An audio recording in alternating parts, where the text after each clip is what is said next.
Mi abuelo fue el último alcalde de Los Árboles. Ajá. José Castillo. Estuvo prisionero. No lo escucho. José Castillo. José Castillo. No aparece en la documentación, estuvo prisionero, pero estaría... Yo he investigado a José Castillo bastante.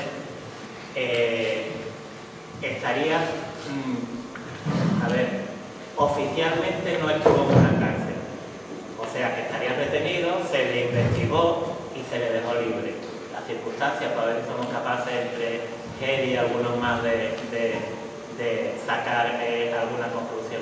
Pero oficialmente no hay papel, no hay documentos de él en ningún archivo, ni militar, ni de los que se dedica a eso, como es el Centro Documental de la Memoria de Salamanca. No hemos encontrado nada. Yo le puedo decir que mi abuelo salvó al cura cuando hicieron cuando fueron a tirarlo desde la torre de la iglesia. Lo hicieron en calabozo y por la tarde o por la noche lo dejó en su casa. Y cuando a mi abuelo lo llevaban prisionero a Algeciras, el cura fue el que lo sacó. ¿Cuánto tiempo tuvo en Algeciras en la prisión? No lo sé, porque en mi casa nunca se ha hablado después de la guerra. Nada. O sea, yo para no saber, no sé en qué partido fue alcalde mi abuelo. O cómo se llamaba ese partido, no tengo ni idea. Unión Republicana. Unión Republicana. Ahora me entero. Ya le comento que en este caso, y sobre todo los primeros días, incluso las primeras semanas de la guerra, era una retención, y cuando tenía la posibilidad de tener a alguien que lo sacara de la cárcel, como es el caso de su abuelo, pues se sacó de la cárcel. Y no hay ninguna documentación que diga que estuvo en un campo de concentración, que después tuvo juicio. Sabemos, porque yo he investigado a todos los alcaldes de la Segunda República en los barrios, que no tiene juicio sumarísimo, cosa bastante peculiar. Creo que es el único alcalde de toda la comarca que no tiene juicio sumarísimo desde febrero del 36. Y no tiene juicio sumarísimo. Pasaría por campos de concentración y después por unidades disciplinarias, y tampoco hemos encontrado nada. Y yo, como es un tema tan delicado, eso creo que estamos de acuerdo todos, solamente digo lo que veo en documento y lo que analizo en documento. No he encontrado nada, por lo tanto ¿No era masón la sede de la Unión Republicana? No, José Castilla no hemos encontrado que fuera masón. No. Que yo sepa, no. No.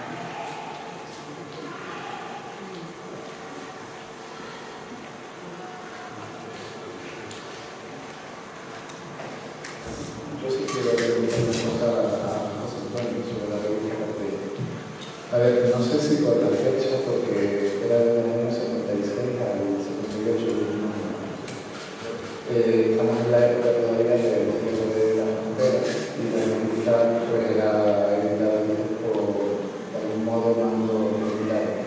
Entonces no sé si esa revista, aunque cubriera otros temas de importancia social y cultural de la comarca, de algún modo debería dedicarse a justificar la posición del gobierno que ya caía franquista con respecto al tema de la frontera, porque por ejemplo, que he visto en una de las portadas, parece que mantiene un poco la posición, digamos, más franquista sobre el contencioso. Entonces, bueno, como el tema dice que la libertad aparece en el nuevo, se podría preguntar un poco más sobre eso, o si incluso cree que el estatuto de también un poco por eso, ¿verdad? Sí, la editorial, el libro de la editorial lo dice, que va a eso, que está sobre la autoridad, por lo tanto, el que no le acontece es el centro. Y después, a lo largo de varios editoriales, también aparece, ellos no tienen duda, decir, seguir esa corriente de reivindicar de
relación con un libro que escribió sobre la historia de el señor Jiménez Hernández.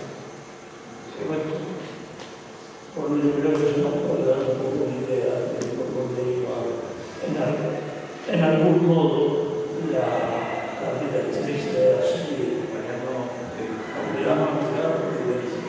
Lo que están diciendo, el libro europeo que aparece aquí en la noticia se va a colocar en episodios musicales, que lo escribió en el año 1973. Dio una conferencia en Algeciras y eso llamó la atención de los servicios de información del ejército, que en aquel momento era el capitán José Sombaxí, después seguiría en la inteligencia española de los musulmanes, y él fue el que hizo el contacto con la Milán, porque sabía que conocía muy bien. Los dos estaban destinados por aquí, pero ya se fueron a Madrid, retomaron el tema y ya lo pusieron acá. Lo digo porque él consiguió contacto con Mariano Milán, que ya tiene 24 años y que tiene la suerte de hablar con él y de hablar con las cosas. Pero ya, esa foto que ha aparecido ahí, que no tiene invasión, no intenta buscar no lo encontraba, hasta que ya me la envió a todo. Y yo creo que es efectivamente, ese era el objetivo de ser.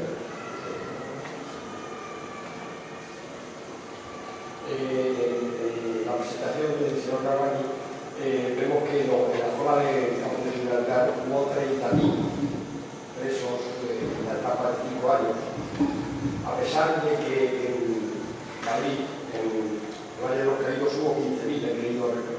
¿Por qué es tan poco conocido ese dato a nivel nacional y tan magnificado el de ¿por qué? ¿A qué se atribuye el que no haya divulgación sobre ese hecho? Claro, ojalá hubiera más. Yo llevo intentando un montón de años, pero las cosas en el campo de libertad son complicadas. Creo que son más complicadas que las de Madrid y alrededor. Para empezar, forma parte del sistema represivo que crea. Valle de los Caídos son destacamentos penales que tienen unos matices diferentes. Pero yo creo que no son muy conocidos las unidades disciplinarias, los batallones de trabajadores, porque en los batallones de trabajadores en general hay excepciones. Los que están son los soldados del ejército republicano, los que no han podido conseguir un aval en su pueblo. Que no ha sido, hay también, pero en general no ha sido ni concejal, ni una persona importante de un partido político, ni ha pasado por la cárcel, que es lo que más se magnifica. Para que nos entendamos, son como gente más común y más normal. Entonces no se le ha dado la importancia que se le ha dado pues, a los que pasaron por las cárceles franquistas, etcétera, etcétera. Lo que sí es cierto que yo me estoy quedando mucho tiempo y las condiciones eran verdaderamente infrahumanas las que vivieron estos prisioneros. Ya que me preguntan, pues también te puedo decir que llevamos, tengo contabilizado también más de sobre 600 muertos en los batallones por diferentes causas. En muchas ni se sabe cómo, pero por enfermedad tipo exantemático, por hambre, por el piojo verde, por comer setas venenosas, por comer tubérculo, la cebolla de la rana, que es un tubérculo que hay aquí en estos montes, que si la comemos nosotros pues podemos tener una gastroenteritis, pero con la debilidad que tenían ellos se morían, por violencia, y en muchos casos, en la mayoría de los casos, claro, he investigado si estaban en los registros de defunción del lugar donde habían muerto, no están. O si estaban en los registros de defunción del lugar de donde eran, tampoco están. ¿Qué quiere decir esto? Pues, cruzándolo con testimonios orales que tengo, pues hay muertos de los batallones en muchas partes de los campos del campo de libertad. Sin ningún tipo de... Quizás lo máximo que podía haber es una carta a la familia en algunos de los casos, pero en otros ni se sabe. Y tenemos contabilizado entre 500 y 600, creo recordar. Y eso también, entre 500 y 600, una documentación que encontramos en el archivo militar, y también nos dice que unidades disciplinarias eran más duras y cuáles eran menos duras, porque evidentemente las más duras eran donde más gente moría, que también tiene mucho que ver con el comandante que llevan el batallón y con los oficiales que lo llevan. Todo eso influye en todo. Pero yo creo que no es tan conocido porque no está Sánchez Albornoz, por ejemplo, pasó por aquí. Aunque sí que sabemos que pasó algo, algún alcalde de un pueblo catalán que después fue, eso sí lo tengo contabilizado, no recuerdo el nombre, que después fue senador en las primeras elecciones,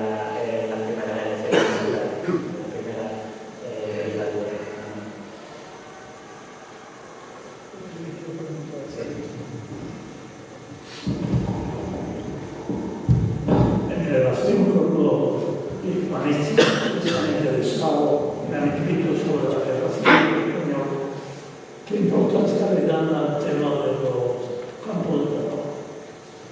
pues, exceptuando por preso, que sí ha escrito un libro sobre el Holocausto español, que también me pidió información aquí al campo de Gibraltar. Poco más ahora, cuando este tema se está poniendo, podemos decir que de moda bibliográficamente se están escribiendo cosas. Hay cosas en el País Vasco, en los Pirineos que se están haciendo, y yo puedo decir, algún día con un poquito de tiempo sacaremos un libro un poquito más completo sobre todo esto. ¿A qué que se debe ese olvido de este hecho histórico? Es un tema absolutamente desconocido hasta hace unos pocos años. Es un tema absolutamente desconocido. Yo llego a este tema investigando la guerra civil. Esto no se sabía, porque también por el tipo de vocabulario que usan los documentos militares franquistas, unidades de castigo, bueno, batallones de trabajadores, pero después cuando vas viendo, cuando te van contando testimonios orales, que tengo bastante, cuando me llegan memorias de personas que han pasado por batallones de trabajadores, sobre las condiciones en las que estuvieron estos prisioneros, en campos de concentración, que en mi teoría, campos de concentración, campos de exterminio, perdón, campos de trabajo forzado, aunque hubieron más de 500 personas, algo también de exterminio podemos también considerarlo.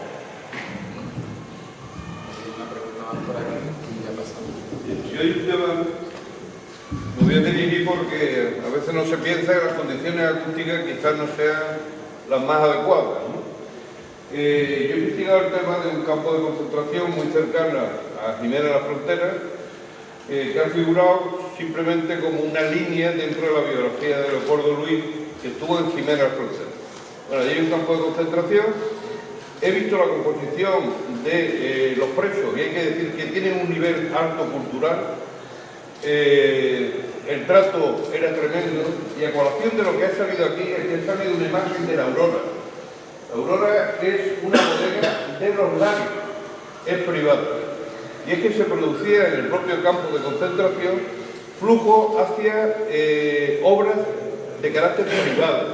Por ejemplo, el puente que está sobre el río Guadiano tenía una adjudicación a una empresa y precisamente uno de San Pablo, ha muerto su hijo hace poco, me hizo las declaraciones el hijo, desviaba personal desde el campo de concentración a la obra con mano de obra gratuita y con una exigencia de rendimiento que era, se fijaba un cupo de trabajo que tenía que hacer, si no cumplía, al día siguiente tenía que ir al trabajo con un saco cargado de tierra, con alambre y tenía que producir el mismo rendimiento que si estuviera totalmente libre, es decir, condiciones totalmente esclavas. Pero insisto, yo en la composición que he visto por allí hay un nivel cultural alto que además provocó,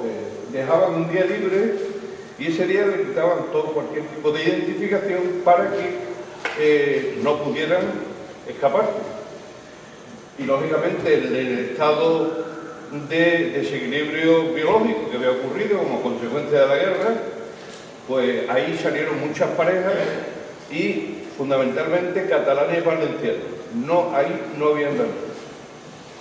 Gracias. Sí, cada unidad disciplinaria, según el lugar donde estuviera, estaba compuesto pues, de prisioneros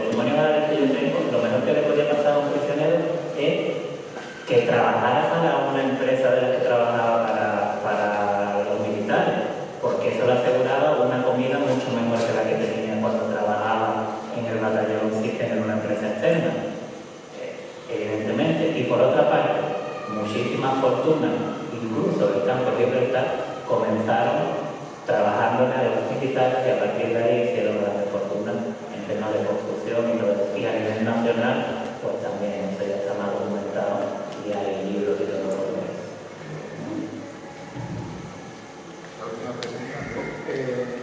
No sé si Antonio ha hablado sobre la contraportada de la revista Cartella, que estamos metidos fuera y no sé si me lo he perdido. Simplemente destacar que es una aportación, yo creo que muy importante, muy llamativa y muy didáctica que tiene la revista, unos dibujos preciosos en color que nos dan mucha información militar, ¿no? Pero yo creo que es una aportación importante de la revista. Sí, yo digo que lo que hicieron esta organización era militar, que estaban especializados en ese tipo de organizaciones, que trabajaban para organizaciones militares, y se ocurrió primero en su sala, yo cuando no recuerdo si fue cuando lo actual, fue que hizo casi todo. Y esto fue Olivencia, que se tuvo contacto con ellos, porque claro, no era suboficial, no era jefe,